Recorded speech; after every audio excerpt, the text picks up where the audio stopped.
இந்த ஐஃபோன் 12 என்ன இஷ்யூன்னு பார்த்தீங்கன்னா, கஸ்டமருக்கு வந்து ஸ்டோரேஜ் வந்து 64 ஜிபியில் இந்த மொபைல் வாங்கியிருந்தாங்க. ஸோ அதனால் அது ரொம்ப ஸ்ட்ரகிளாக இருக்குன்னு சொல்லி ஸ்டோரேஜ் இன்க்ரீஸ் பண்ண சொல்லி எங்ககிட்ட கேட்டிருக்காங்க. நம்ம இப்போ இதுக்கு வந்து 256 ஜிபி தான் நம்ம இன்க்ரீஸ் பண்ண போகிறோம்.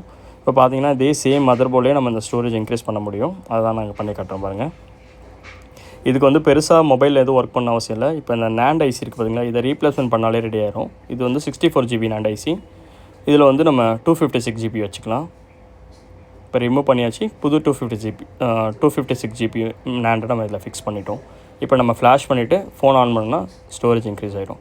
உங்களுக்கு மேக்லேயும் சரி, இந்த மாதிரி எதுலேயும் இருந்தாலும் சரி, இந்த மாதிரி ஐசி மாற்றி நம்ம ஸ்டோரேஜ் இன்க்ரீஸ் பண்ணணும்னா பண்ணிகிட்ருக்கோம். ஐஃபோன் எது வந்தாலும் எடுத்துருவாங்க. மேக்ஸிமம் கையோடவே பண்ணிட முடியும். நீங்கள் உங்கள் டேட்டாஸை நீங்கள் பேக்கப் வந்து க்ளவுடில் பேக்கப் எடுத்துகிட்டு வந்தீங்கன்னா பக்காவாக இருக்கும். மொபைல் பார்த்திங்கன்னா கம்ப்ளீட்டாக நம்ம பக்காவாக ரெடி பண்ணியாச்சு. இப்போ ஸ்டோரேஜ் இன்க்ரீஸ் ஆகிருக்கு. நான் போர்ட்டில் போய் செக் பண்ணி காட்டுற பாருங்கள்.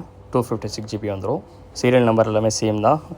அதே மாதிரி உங்களுக்கு ஃபோன் ரெடி பண்ணணுன்னா எதுவாக இருந்தாலும் எங்களை காண்டாக்ட் பண்ணுங்கள். எங்களோட இன்ஸ்டாவோட பயோவில் இருக்க அட்ரஸ்ஸு, காண்டாக்ட் நம்பரு காண்டாக்ட் பண்ணிட்டு வாங்க.